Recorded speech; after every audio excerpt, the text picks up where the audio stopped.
At ayun na nga, after 3 days dito sa pag-aantay natin sa ating withdrawal ay nag-success na po yung ating bank transfer, no? So as you can see dito, August 21, kaninang umaga, 7:29 AM, no? So na-receive na nga natin yung ating withdrawal dito sa opens2.com. Okay?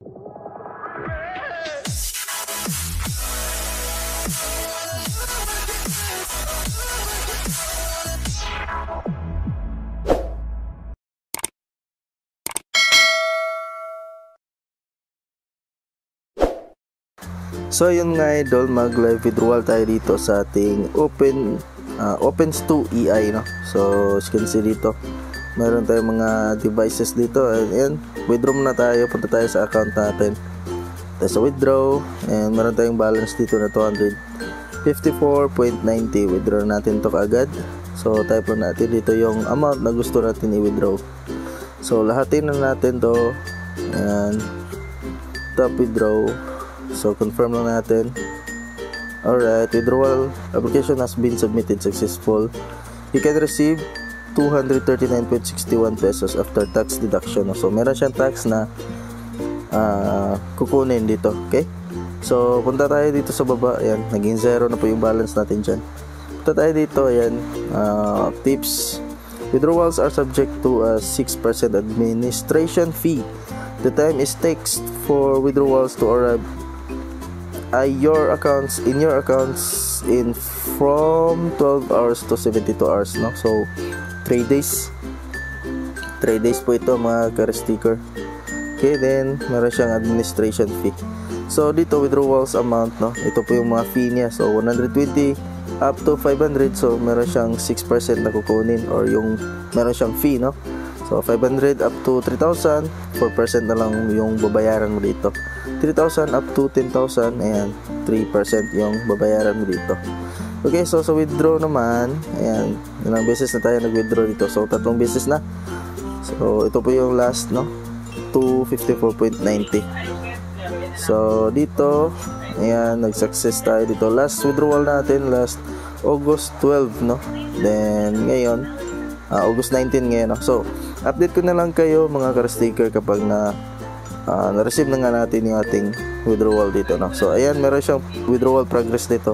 Ayan, submit withdrawal, platform audit. So sa ngayon, ino-audit pa yung ating request, no? Then bank transfer, then bank transfer success, no? So ayan, antay tayo ng 3 araw dito. Okay, so update tayo mga 2021. So mga 21 or 22 August 22, babalikan ko kayo dito. At ayun na nga, after 3 days dito sa pag-aantay natin sa ating withdrawal ay nag-success na po yung ating bank transfer, no? So as you can see dito, August 21, kaninang umaga, 7:29 AM, no? So na-receive na nga natin yung ating withdrawal dito sa opens2.com. Okay, so legit na legit pa rin, and tagal-tagal na rin itong investment na to, no, na website.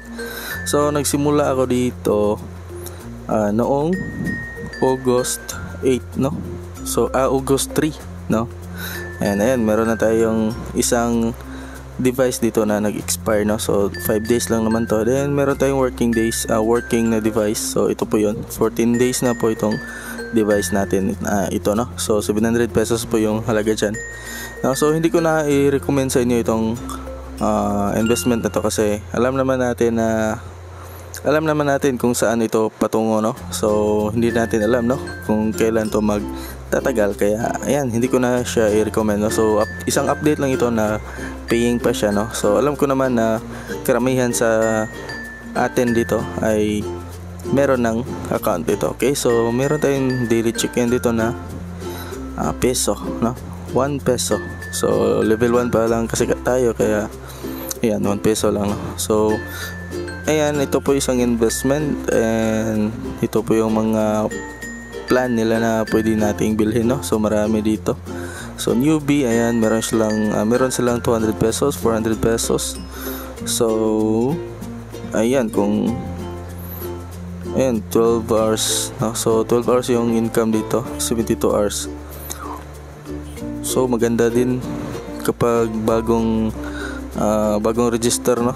So ito available na to sa mga bagong member, no. Alright, so ganun lang, and yun lang po yung ating update ngayon, and sana po nabigyan ko kayo ng update ng tama, no. So hindi ko na i-recommend itong website na ito, and ayan, sa mga merong link dyan, no. So kayo na pong bahala kung mag-share kayo ng inyong link dyan. Okay, so yun na po, and maraming salamat sa panonood, and kita-kits sa next video. Alright.